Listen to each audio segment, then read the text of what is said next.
Hello everyone and welcome to LewisFiction and welcome to rewriting Spider-Man in Avengers Infinity War and Avengers Endgame. This is kind of a prelude to my rewriting Spider-Man Far From Home video. If you are new around here and have not been following this series, make sure to go back and watch my rewriting Spider-Man in Civil War video and then followed my rewriting Spider-Man in Spider-Man Homecoming video. But if you are all caught up, then sit back, relax and enjoy the video.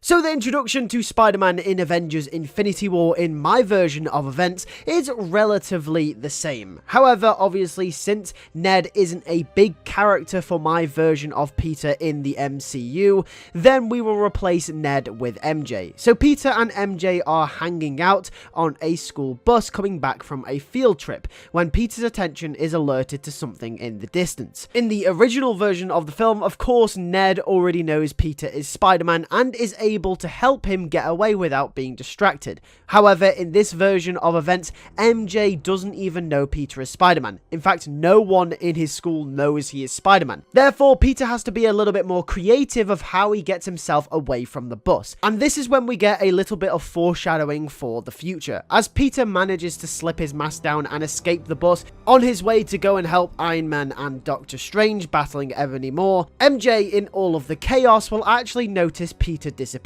She won't exactly see him put on the mask, however, she will grow suspicious of his whereabouts. And this will obviously be a major factor in the future films, but for now, this is a little bit of foreshadowing here. Anyway, Peter will arrive on the scene in his brand new Spider-Man costume that he made for himself at the end of Spider-Man Homecoming, which more or less is going to be the end of No Way Home suit, which he will actually get a lot earlier in the franchise. He ends up helping out Tony Stark and Doctor Strange before once again swinging up to and riding Ebony Maw's ship up into space. And as Peter loses oxygen, of course Tony Stark is there to the rescue as he activates a brand new suit that he's actually built for Spider-Man in the time between Civil War and Infinity War. It will actually later on be revealed that this was meant to be the suit that Peter was meant to receive if he was going to join the Avengers. The suit attaches to Peter and helps him breathe as the atmosphere becomes thinner. However, it isn't the suit that we all know from the MCU. No, in fact,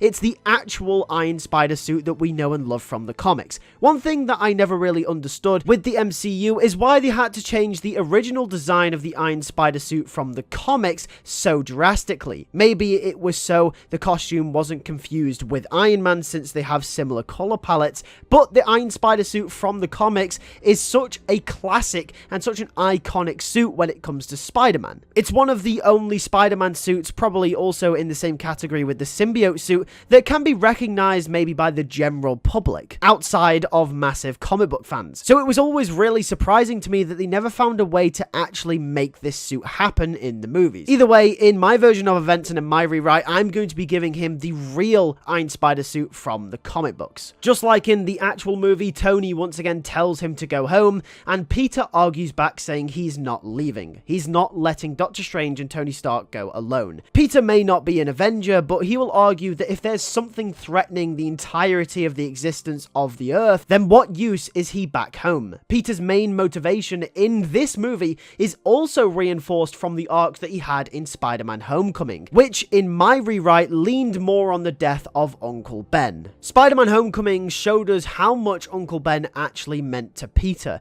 and how much his lesson of responsibility weighed in on Peter's character. And Infinity War and Endgame will be representations of this, with his character shining through, doing anything in his power to protect Aunt May back home. He's lost Uncle Ben, but he will not lose Aunt May. This will be Peter's main motivation going forward, and Tony doesn't end up arguing back, understanding how much Uncle Ben actually meant to Peter. The rest of the film plays out relatively the same, with Peter ending up fighting Thanos during the Battle of Titan. He then ends up getting snapped away by the end of the film as well. Tony Stark, just like the original events, feels enormous regret following Peter's dusting. Moving on to Avengers Endgame, there's not much really that changes here. Peter, of course, is a massive shadow still looming over Tony's character. However, there is one thing that I do want to address, In Spider-Man Homecoming, I made it very clear that Peter and Tony weren't actually as ever close as they were in the original version of the MCU.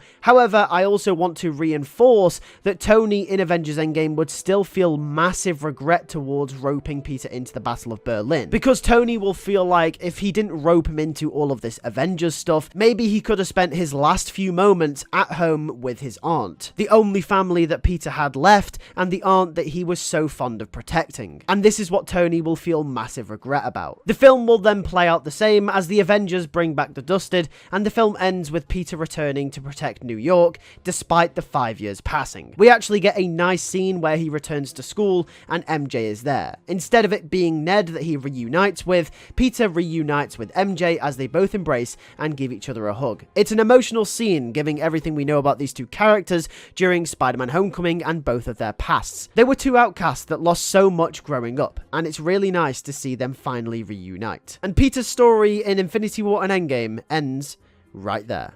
Thank you very much for watching Rewriting Spider-Man in Avengers Infinity War and Endgame. Of course, a lot of the stuff that I decided to implement in here to replace what was already here from the original movies is going to inform what happens in Spider-Man Far From Home. And you're not going to want to miss that rewrite, because that's going to be the biggest and the most changed of everything I've done so far. With that said, thank you very much for watching. Like the video, subscribe if you are new to the channel. Thank you very much for the members. If you want to support the channel and become a member yourself, make sure to click the join button down below. On the left hand side of the screen, you can see my pitch for a college trilogy for MCU Spider-Man, and on the right hand side of the screen, you can see my pitch for an MTV Spider-Man Season 2. Thanks for watching. I'll see you guys in the next one. Take care and keep writing stories.